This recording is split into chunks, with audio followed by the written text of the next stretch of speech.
After the release of Scream 5 last year, it's finally time for us fans to scream once again. But does Scream 6 deliver the satisfying character moments and killer twists that we've come to expect from the slasher franchise? Find out all of that after this.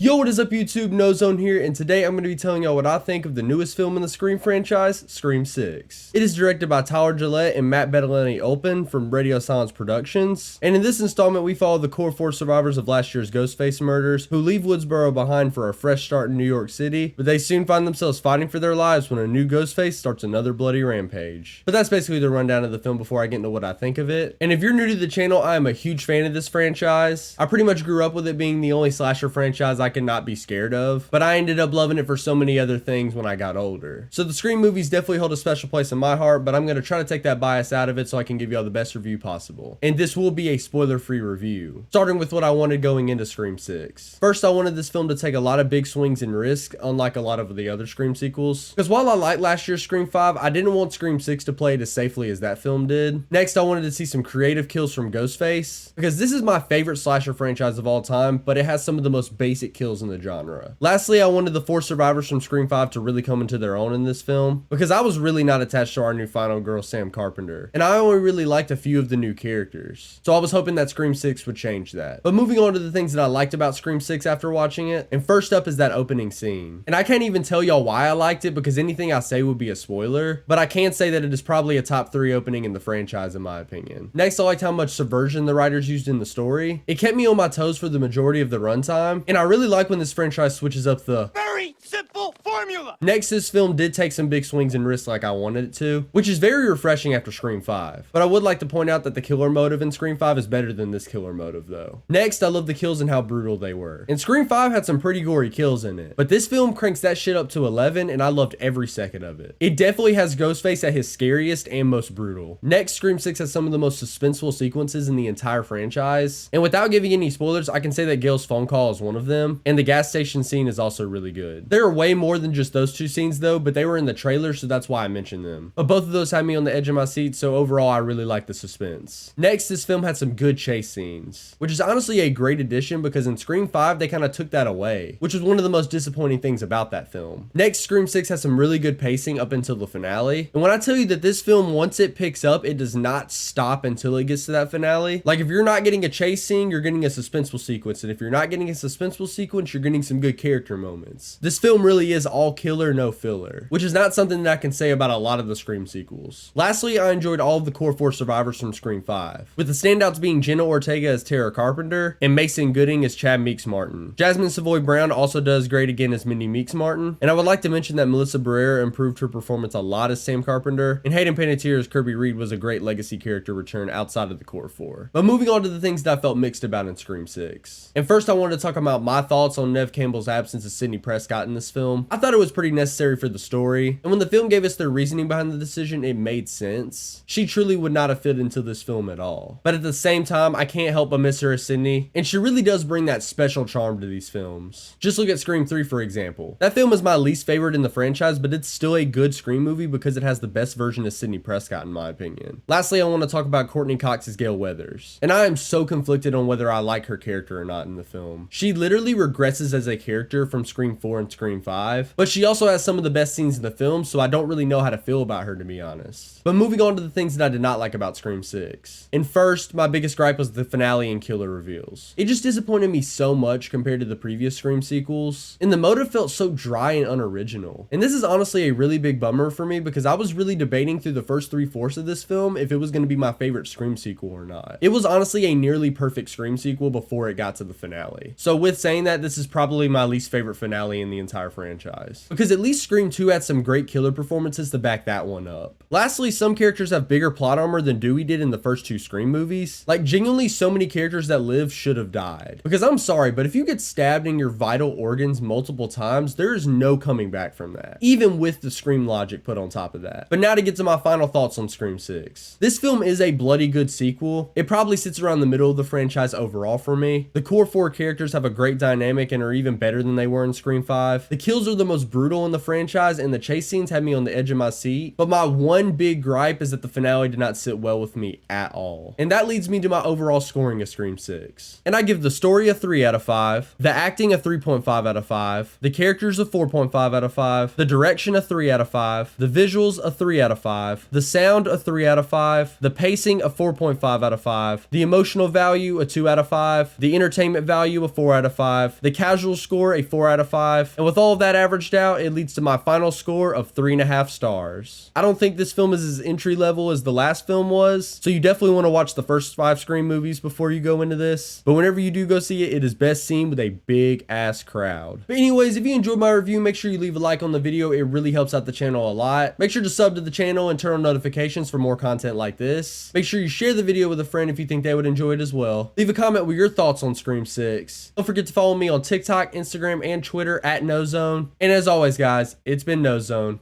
Peace.